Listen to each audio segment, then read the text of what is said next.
tous, que le Seigneur soit béni au nom de Yahushua Mashiach. J'aimerais partager aujourd'hui dans le livre de Bereshit, la Genèse, chapitre 1. Alors, ça fait un petit moment que j'avais vraiment le désir de partager ceci. J'ai mis un peu de temps avant de le partager. Toute la gloire vient à Yahushua Mashiach. Alors, donc, au commencement, Elohim créa les cieux et la terre. La terre devint informe et vide.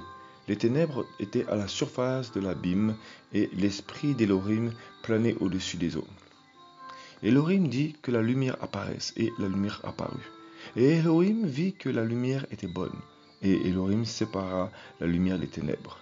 Elohim appela la lumière jour, et il appela les ténèbres nuit. Il y eut un soir, et il y eut un matin, un jour. Elohim dit que le firmament apparaisse entre les eaux et qu'il sépare les eaux d'avec les eaux. Elohim donc fit le firmament et il sépara les eaux qui sont au-dessous du firmament d'avec celles qui sont au-dessus du firmament. Il en fut ainsi. Et Elohim appela le firmament cieux. Il y eut un soir et il y eut un matin, second jour. Je vais m'arrêter là. Alors, je partage ceci parce que nombreux, en fait, moi-même, je comprends ces choses petit à petit. Toute la gloire revient à Yahushua, vraiment. Alors, le Seigneur vraiment fait les choses par étapes. Et en fait, beaucoup de monde se font séduire, mais tellement vite. Alors, on voit dans ce passage que, premièrement, donc, le Seigneur mit une séparation entre la lumière et les ténèbres. Donc, certaines versions disent ce fut le premier jour.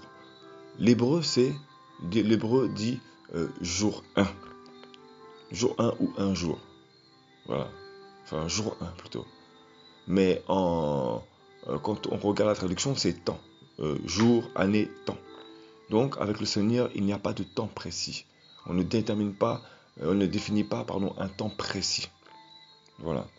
C'est-à-dire que chaque chose, selon le Seigneur, se fait en son temps. Voilà. Et donc, premièrement, donc, le Seigneur va déjà mettre la lumière. Voilà. Il va mettre une séparation. Donc, quand on arrive au Seigneur, donc, on est convaincu de péché, on prend conscience, donc on a vécu dans les ténèbres, et là maintenant, on veut vraiment la lumière. On veut vivre la lumière, on veut vivre le royaume. Voilà. La conversion véritable du Seigneur Yahushua Mashiach. Alléluia. Donc, un temps, donc le premier temps, c'est une histoire de temps avec le Seigneur. C'est son temps, le temps que le Seigneur a prédéterminé. Voilà. Pour chacun de nous. Ensuite, second jour donc, Elohim donc dit que le firmament apparaisse entre les eaux et qu'il sépare les eaux d'avec les eaux. Elohim donc fit le firmament et il sépara les eaux qui sont au-dessous du firmament d'avec celles qui sont au-dessus du firmament. Il en fut ainsi. Alors, il faut savoir que le mot les eaux, donc que le firmament apparaisse entre les eaux, voilà. Il faut savoir que c'est le même mot, donc c'est Mahim. Et il faut savoir, en hébreu bien évidemment, et le mot au commencement, donc Bereshit, je crois que c'est, voilà, Bereshit, Bara. Je ne parle pas vraiment hébreu, mais c'est des choses que j'ai pu retenir par sa grâce, merci Seigneur.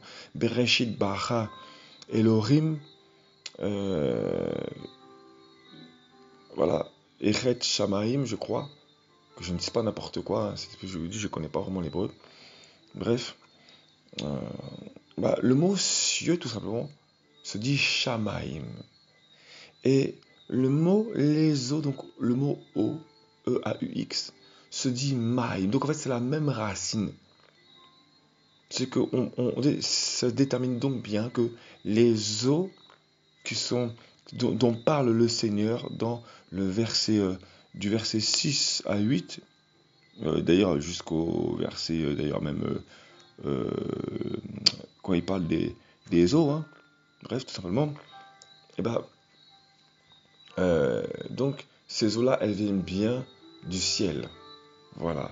Elles, donc, elles viennent bien des cieux, parce que le mot cieux se dit shamaim, mais le mot les eaux se dit mahim, pardon, mahim. Voilà. En plus, je fais du style, j'ai l'accent, alors que je sais pas parler hébreu de base. On va pas s'inventer une vie. Et que le firmament apparaisse entre les eaux. Donc voilà, donc le Seigneur sépare. Donc ne vous étonnez pas quand vous aimez vivre par l'esprit et que vous voyez des gens, vous avez beau avoir l'amour pour eux. Vous avez beau avoir l'amour pour eux. Vous voyez qu'il y a un problème. Vous voyez qu'il y a une confusion dans le langage. Vous comprenez pas trop. Ne cherchez pas, ne forcez pas. Le Seigneur parfois est en train de faire une séparation. Parce que le Seigneur est en train de faire une élection. Il sélectionne là. Vraiment pour l'enlèvement. Il est vraiment en train de sélectionner. Voilà. Donc à partir du verset 6, donc, on parle vraiment des eaux. Et donc du firmament. Et faut comprendre une chose, c'est que donc je vais aller maintenant dans le chapitre 2 de la Genèse, mais juste pour euh, un seul verset. Les cieux donc, verset 1, les cieux donc et la terre furent achevés avec toute leur armée.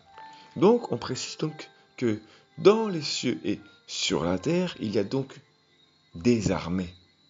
Voilà. Et ça, c'est une chose qu'on oublie vraiment. C'est une chose vraiment qu'on oublie vraiment. Voilà. Surtout les chrétiens de notre temps actuel, c'est vraiment... On est tiède, on néglige beaucoup de choses, vraiment. Quand il s'agit de notre propre vie à nous, parce que le Seigneur nous a bénis, euh, alors là, on se bat pour notre propre vie. Hein. Mais pour le Seigneur, oh, bref, on n'est pas parfait, personne n'est parfait. Voilà, mais on doit quand même viser l'excellence avec le Seigneur. Quand je parle d'excellence, je parle pas, enfin, je parle simplement de exceller avec le Seigneur. Voilà, marcher vers la perfection, courir, courir pour le salut. Voilà, c'est ça que je veux dire. Voilà. Mm, mm. Donc que le firmament apparaisse.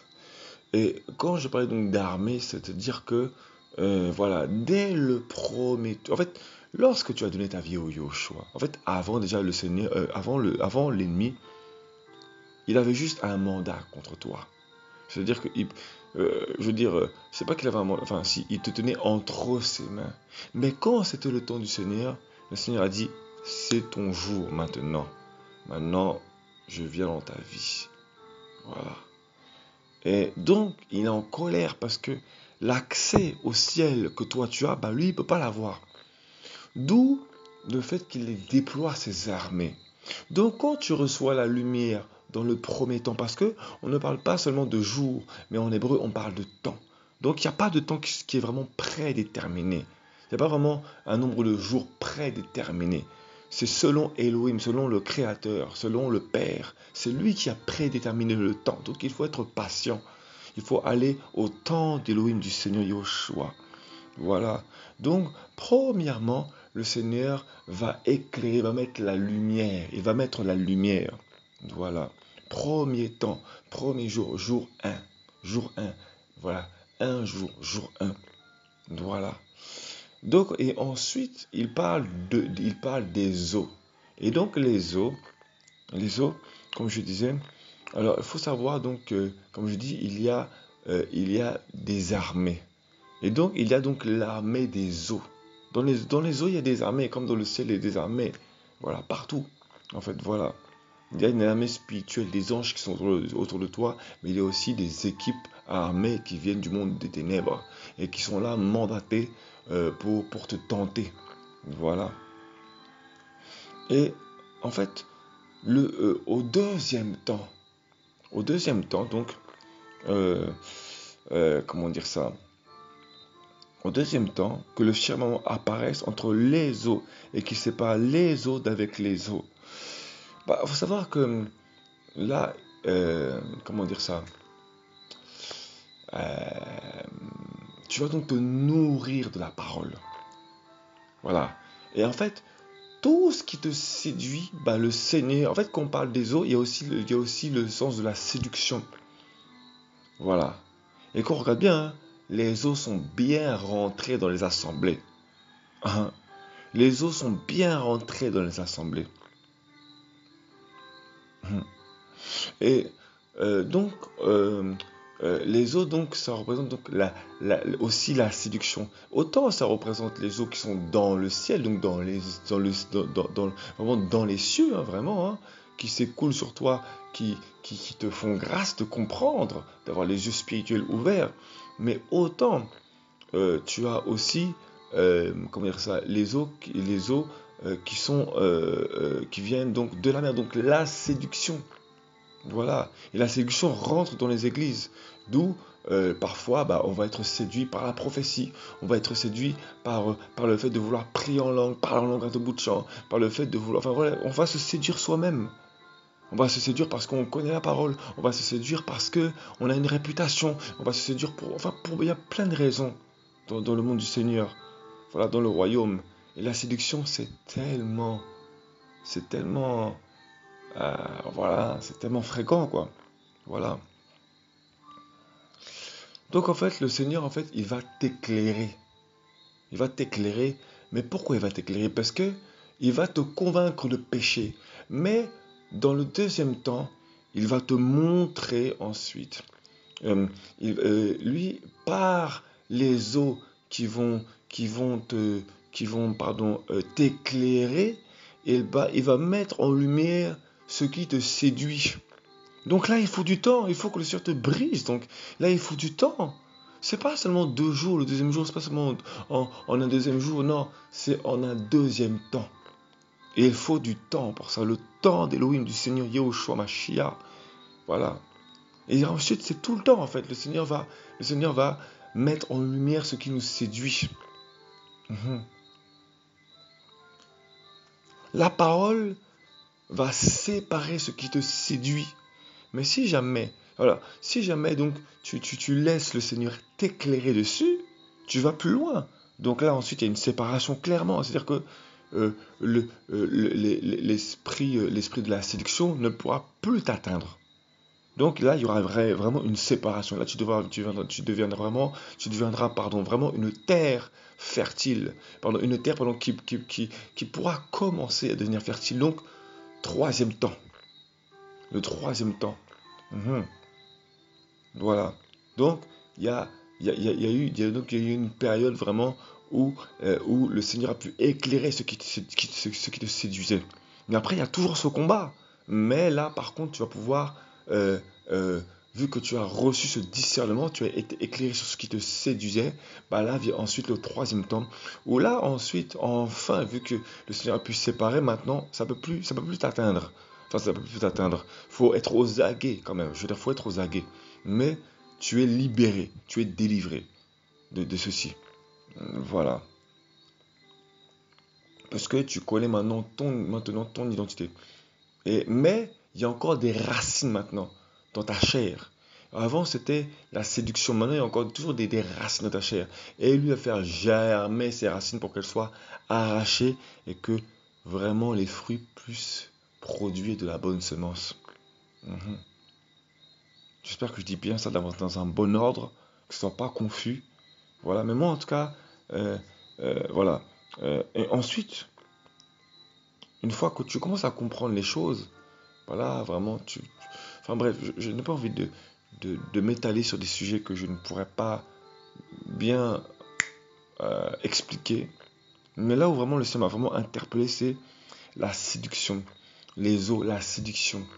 Beaucoup en fait se font avoir dès le départ. Ils reçoivent la lumière, ils reçoivent la parole.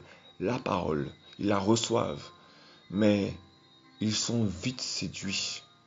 Ils sont vite séduits. Parce que le Seigneur veut les éclairer sur ce qui les séduisent. Et pour en fait, ils négligent, ils méprisent. Ils ne veulent pas entendre. Voilà. Et du coup, nombreux restent dans la religion. Mhm.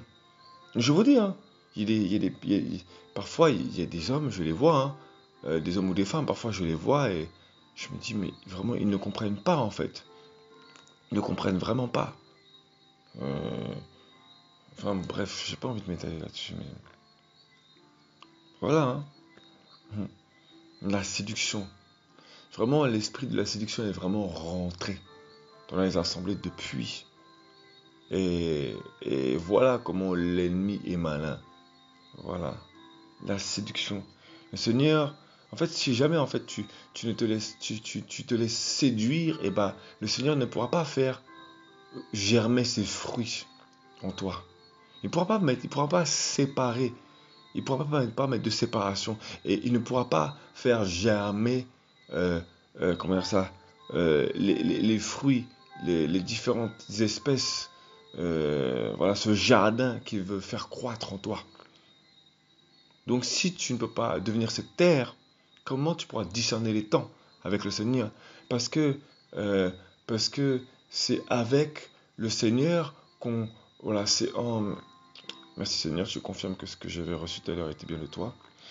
Voilà, alors quand le Seigneur donc va faire croître jamais les fruits, et ben tu auras donc du bon fruit. Et donc, quand on parle au quatrième jour, au quatrième temps, des luminaires, c'est-à-dire que tu vas pouvoir donc discerner les temps. Et donc tu auras la patience pour discerner les temps. Tu auras cette patience parce que les fruits auront fait, pardon, le fait que tu ne te seras pas laissé séduire, que tu auras laissé les eaux du ciel, c'est-à-dire la lumière de la parole, éclairer en toi ce qui t'est séduisait, et bah tu auras pu donc mettre en lumière et faire consumer le péché en toi. Et donc tu ne te seras pas laissé séduire par les religions et tout ce qui pourra, tout ce qui peut nuire à ta bonne croissance spirituelle. Voilà. Et c'est pour ça que je vous dis que beaucoup de jeunes parfois se font avoir comme ça. Ils veulent vite être formés pour entrer dans le ministère, après ils deviennent des stars musicales, etc. Et c'est même plus Yahushua qui met en avant. De la bouche, c'est Jésus, de la bouche on loue Yahushua. Mais vous verrez bien que entre eux et les stars du monde, il n'y a aucune différence. Ah non, il n'y en a aucune. Ils sont payés, on les prend en photo, ils ont des pages avec des fans, etc. Euh, voilà, il n'y a aucune différence qu'en fait. Vous allez voir les stars, c'est la même chose, hein. C'est la même chose. Mhm.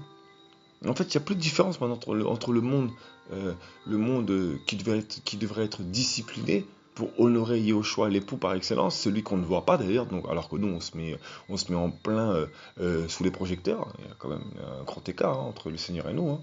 Voilà, hein. Et, voilà.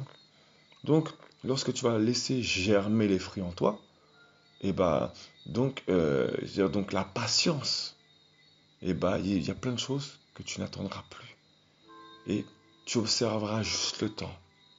Tu auras la patience et en fait, la compréhension du temps du Seigneur fera germer en toi plus de fruits. Donc, la patience. Tu comprendras plus de choses. Voilà. Mhm. Le temps, les signes et les temps. Elohim, verset 17, plaça donc un... faut savoir que ce qui est jour, ce qui est le jour, chez les Hébreux, le jour, c'est à partir de 18 heures. Donc, quand chez nous, il commence à faire nuit, chez les Occidentaux, il commence à faire nuit, bah eux, ça commence à être jour dans leur culture. Et pourtant, il fait nuit en Israël, comme dans chaque pays, pardon. Ce qui veut dire que, pour eux, en fait, la parole, c'est leur guide pour marcher. Voilà. Ils marchent, même la parole est prophétique. C'est-à-dire que la parole montre que la nuit, c'est-à-dire qu'on marche par la foi. Voilà. C'est lorsque spirituellement il fait nuit qu'on doit le plus, qu'on a vraiment le plus besoin de la parole. Voilà. Et c'est lorsque nous sommes éclairés par la parole que nous pouvons discerner. Voilà. Nous marchons par le soleil levant. Yoshua Mashiach, le soleil levant. Mhm. Le grand luminaire. Verset 16. Elohim donc fit les deux grands luminaires. Le grand luminaire pour dominer sur le jour. Pour dominer sur le jour. Voilà. Mhm. Pour dominer sur le jour. Donc ça veut dire que même quand il fera nuit, eh ben, la parole d'Elohim, de Yahushua Mashiach, t'éclairera pour marcher. Il te fera montrer qui est qui. Tu verras l'aspect des gens, l'aspect véritable des gens devant le Seigneur. Voilà. Et le petit luminaire pour dominer sur la nuit. Voilà. Parce que le petit luminaire, c'est la lune. Voilà. Voilà. Et la lune n'éclaire pas vraiment. Voilà. Bref. Ainsi que les étoiles. Voilà. Et les étoiles, ça représente également aussi les esprits aussi. Voilà. D'où le fait que les pharaons adoraient des étoiles. Ils prenaient les étoiles comme des divinités. Voilà. Les étoiles. Donc, la lune représente également voilà, l'adversaire de nos âmes. Et ainsi que ses étoiles. Donc, Yehoshua est notre lumière pour être éclairé. Tout simplement. Voilà. Elohim les plaça dans le firmament du ciel pour éclairer la terre. Donc, pour nous éclairer, nous. Pour dominer sur le jour et sur la nuit. Et pour séparer la lumière d'avec les ténèbres. Donc, séparer encore, donc pour séparer la lumière d'avec les ténèbres. Retour au verset 1. Ouais, pardon, au premier jour. Retour, donc, au premier jour. Voilà. Donc, lorsque le fruit est bien mûr, nous commençons à avoir plus de patience, plus de sagesse. La sagesse par le fruit, parce que la sagesse est un fruit de l'esprit, il nous donne le discernement des temps. Voilà. Lorsque nous ne nous laissons plus avoir par la séduction, parce que lorsque nous arrivons à Yahushua, on ne va pas se mentir, on a toujours autant de séduction. On est toujours tenté, quoi, je veux dire, parce qu'il y a beaucoup de séduction. Et jusqu'aujourd'hui, toujours, même à la dernier moment, on est toujours tenté. Mais ce que je veux dire, c'est que le Seigneur, vraiment, je veux dire, au commencement, vraiment, on est vraiment tenté, quoi. Parce que c'est par le temps qu'on a plus de sagesse, on discerne beaucoup mieux les choses, donc on est beaucoup moins agité. Voilà. Donc au premier temps, on est éclairé, les ténèbres partent, donc on est en paix. Et puis le second jour, le deuxième temps, on est beaucoup tenté. Il y a beaucoup de séduction, beaucoup de choses qui viennent pour nous séduire. Ensuite, une fois qu'on a passé ce temps-là, ce deuxième temps, la séduction, elle est mise à part. Et nous, les fruits commencent à germer. Troisième temps, les fruits commencent à germer. Commencent à prendre leur semence, commencent à venir. Quatrième temps, voilà, avec plus de sagesse, avec les fruits de l'esprit qu'on commence à mûrir, on commence à discerner des temps. Voilà, tout simplement. Voilà. Et on sait que Yahushua domine sur le péché. Voilà. Tout simplement. Je n'irai pas plus loin parce que je ne pourrais pas dire plus, je n'ai pas eu plus. Gloire à Yahushua Mashiach. J'espère que cela a pu éclairer des personnes, mais c'était vraiment concernant donc la séduction, le second jour. Le second jour. Nombreux se font avoir comme ça. Premier jour, ils reçoivent la lumière, ils sont convaincus de péché. Second jour, ils reçoivent la parole, mais ils se font séduire par l'esprit de la séduction. L'esprit de la séduction ne s'arrête pas qu'au maquillage, ne s'arrête pas qu'à toutes ces choses, non. Ça va jusqu'à se séduire soi-même. On connaît la parole, on va à l'assemblée, on sert à l'assemblée, on sert dans une fonction à l'assemblée, voilà. Et pourtant, on est séduit. Voilà. Très dommage, c'est très dommage. Voilà. Gloire à Yahushua Mashiach. Vraiment faire attention. Vraiment faire attention. Parce que vraiment, la séduction est là, vraiment. Béni soit le Seigneur, que le Seigneur vraiment vous bénisse au nom de Yahushua Mashiach. Je voulais aussi revenir sur un dernier point que j'allais complètement oublier. Merci Seigneur, il m'a rappelé ça. Lorsque j'étais inspiré à faire la recherche concernant donc la séduction, hein, euh, le Seigneur m'a aussi interpellé par le mot Shema. Shema du passage de bien connu pour nombreux, Deutéronome chapitre 6 verset 4. Shema Israël Adonai Eloheinu Adonai Echad. Et le mot Shema, donc ça se dit aussi c'est Shama. Et c'est étonnant parce que ça vient du même mot ça vient de la même racine que Shamaim, donc les cieux. Donc autant le mot cieux vient du mot Shamaim, autant les eaux c'est Maim. Et ce qui est étonnant, c'est que le mot écouter, donc ça vient de Shama, Shma, mais Shama.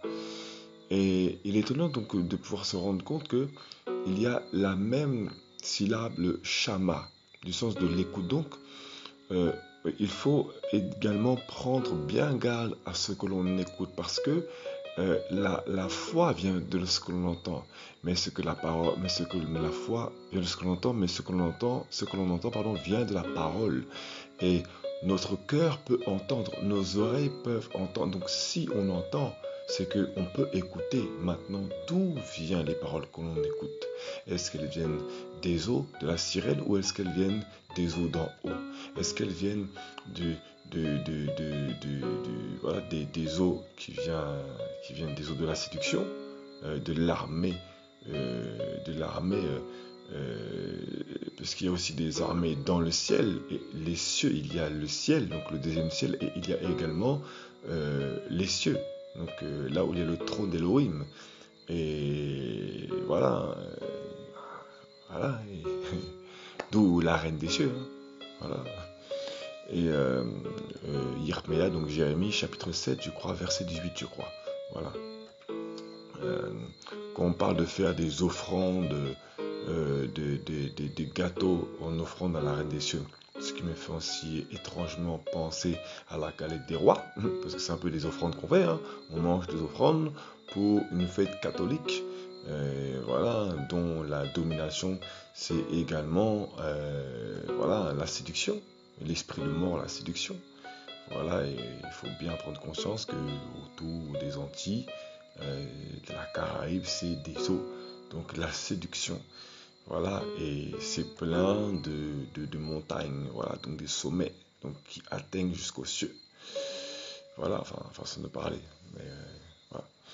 Et donc, il faut bien faire attention, donc, d'où vient notre écoute. Voilà, d'où vient notre écoute. Il faut bien faire attention d'où vient notre écoute. Voilà, donc, de, euh, voilà. D'où vient notre foi? De quelle parole? Est-ce que la parole vient du ciel ou est-ce que la parole vient de la profondeur des eaux? Parce que dans les eaux, il y a les abîmes, hein. Il y a le destructeur, voilà, il y a l'armée euh, qui détruit aussi, hein, dans les eaux. Voilà, donc il y a soit les eaux du ciel et il y a aussi les eaux des mers. Voilà, voilà. Donc, prenons garde vraiment à ce que l'on écoute et que le Seigneur vraiment soit béni au nom de Yoshua. Voilà, alléluia.